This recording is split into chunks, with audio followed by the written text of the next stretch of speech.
Os nativos americanos passaram gerações aperfeiçoando técnicas de combate eficientes e engenhosas. Mesmo com a chegada dos colonos munidos de tecnologias e armamentos avançados, não foram suficientes para intimidar os guerreiros indígenas, levando os nativos a receberem reconhecimento por mérito de grandes estrategistas da história militar. Sejam bem-vindos! No vídeo de hoje vou te contar as táticas de tribos nativas americanas para combater invasores, e eu conto com o teu like. Agora, sem mais demora, vamos para a história.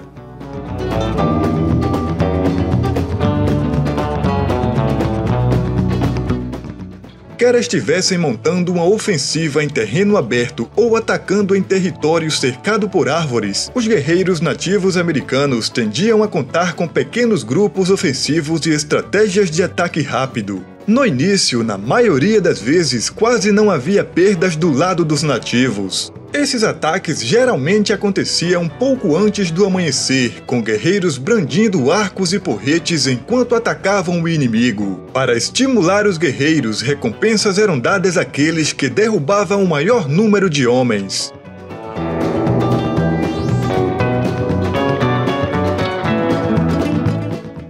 Homens que foram alistados nos exércitos europeus durante o conflito franco-indígena foram treinados para trabalhar como uma unidade bem orientada, muito parecida com seus antecessores romanos. No entanto, na tradição dos nativos americanos, os homens lutavam independentemente de seus companheiros guerreiros. Os chefes podiam instruir seus homens sobre os objetivos finais do conflito e uma ideia geral do que fazer, mas uma vez que seus homens chegassem ao campo, era cada guerreiro por si.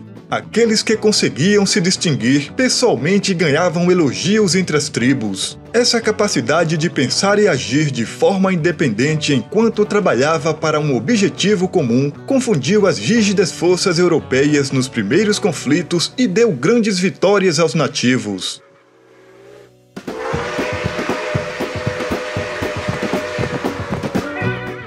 Quando se tratava de preparar uma estratégia de batalha, a maioria dos chefes nativos americanos se concentrava em preservar a vida de seus guerreiros. Essa foi a razão para táticas de ataque rápido e matinais. Mesmo quando encontravam soldados europeus, os nativos americanos mantinham foco na preservação da vida.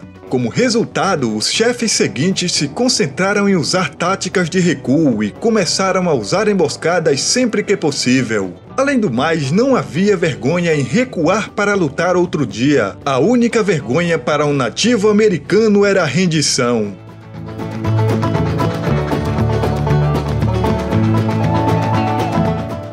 Quando um grupo de invasores nativos americanos ou um batalhão reunido de uma tribo sacavam suas armas feitas à mão, eles destruíam qualquer coisa em seu caminho. Até mesmo mulheres e seus filhos nem sempre eram poupados. Na maioria dos casos, quaisquer sobreviventes de uma tribo derrotada eram simplesmente trazidos de volta para casa e incorporados à tribo vencedora. Uma tribo nativa americana, no entanto, optou por uma abordagem mais arrepiante. Os iroqueses eram conhecidos por prejudicar regularmente todos os guerreiros que capturavam em batalha, às vezes chegando a jogá-los no fogo. Era considerado fraqueza gritar durante esses atos. Observadores europeus relataram vários casos de nativos americanos suportando sem fazer nenhum barulho.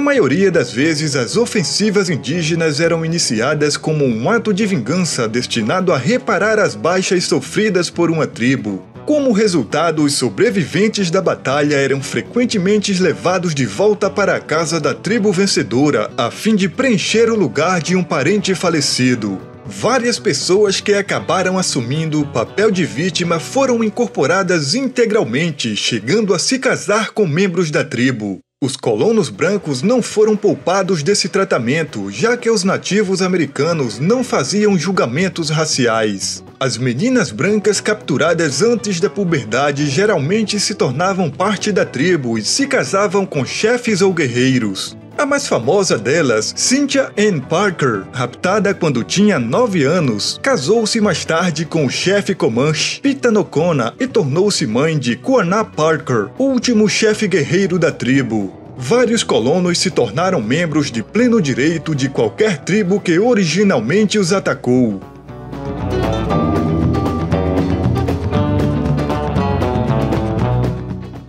Ao longo da tradição de combate dos nativos americanos, várias táticas foram empregadas para desestabilizar o inimigo por meio de estratégias de combate psicológico. Em outras palavras, eles tentaram assustar seus inimigos em uma tentativa de privá-los de sua vontade de lutar. Um dos métodos mais populares de marcar uma resposta apavorada era a prática do escalpelamento. Embora considerado um prêmio em combate ou para assustar a população, o escalpelamento serviu a um propósito social valioso na cultura nativo-americana. Escalpos eram pendurados nas aldeias, dados aos cônjuges e até trocados por recompensas, além de dar um apavoro nos inimigos.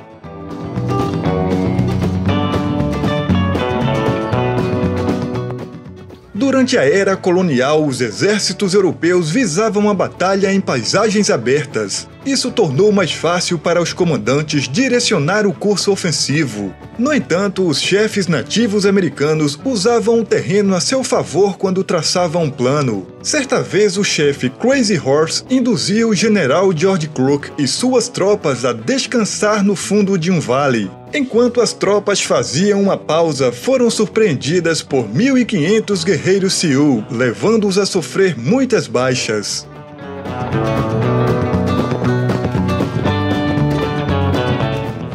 A maioria das tribos nativas americanas era razoavelmente bem treinada em equitação, mas suas táticas de cavalaria eram totalmente diferentes dos europeus contra os quais lutavam. O resultado de andar em um grupo aparentemente caótico foi simples. As batidas de abertura dos defensores foram incapazes de eliminar ondas inteiras, e uma vez que a formação solta atingia o alvo pretendido, os guerreiros nativos agrupados estavam em posição de derrotar uma grande parte de uma área concentrada. O resultado poderia paralisar uma linha defensiva sem muitos problemas.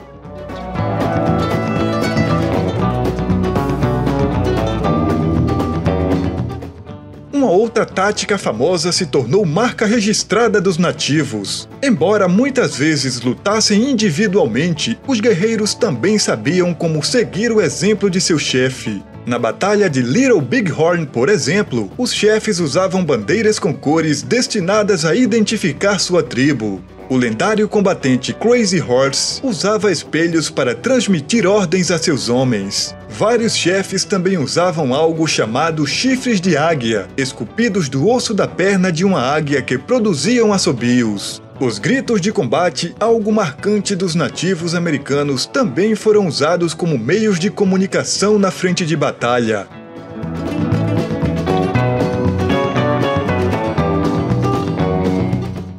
Além de usar sua própria comunicação altamente avançada na frente de batalha, as tribos nativas americanas frequentemente assumiam o controle dos meios de comunicação de seus inimigos. Os homens Sioux e Cheyenne costumavam capturar corneteiros ou trazer cornetas para a batalha para servir com dois propósitos. O primeiro era comunicar-se com tribos individuais e o segundo era desorientar os militares britânicos, estratégia que funcionava muito bem.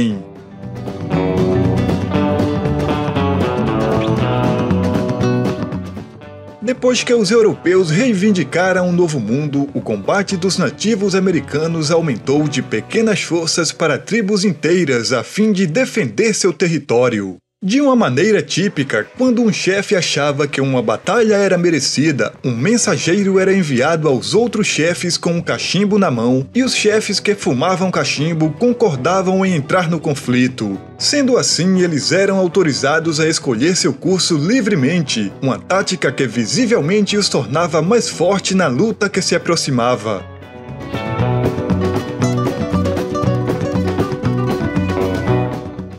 Vários relatos históricos explicam que colonizar o oeste americano inicialmente não era uma prioridade para o governo. Os Estados Unidos tiveram prioridades diferentes durante as décadas de 1840 a 1880, como manter a República unida. Como resultado, o Departamento de Guerra tendia a equipar a fronteira ocidental com homens que descansavam e caçavam mais do que treinavam. Enquanto isso, os nativos americanos passavam suas vidas dedicadas ao combate montado. Ao contrário da percepção popular de que os nativos americanos usavam arcos e flechas em seus conflitos com os soldados, eles se adaptaram com extrema rapidez ao combate moderno. Muitas vezes, os nativos americanos estavam bem mais preparados do que os homens contra quem lutavam. Como relatou um membro da 7ª Cavalaria de Custer, ter à disposição recrutas inexperientes e cavalos não treinados para lutar contra índios montados é simplesmente enviar soldados para serem eliminados sem o poder de se defender.